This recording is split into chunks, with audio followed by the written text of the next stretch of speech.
வெண்பருத்தி நூலெடுத்து வாய் வெடிச்ச பூவெடுத்து நான் அணிஞ்சிட தொடுத்து வச்ச நடினமான மாலை இது.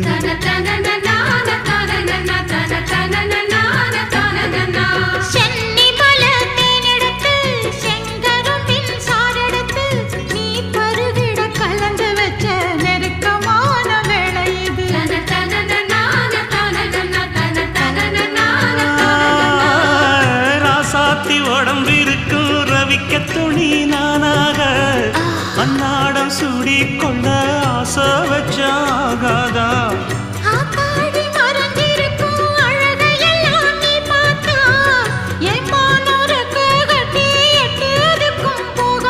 அடிச்சீனி சக்கரையே எட்டி நீயும் நிக்கிறியே நான் ஏங்கி ஏங்கி பார்க்கிறப்போ ராங்கி பண்ணுறியே.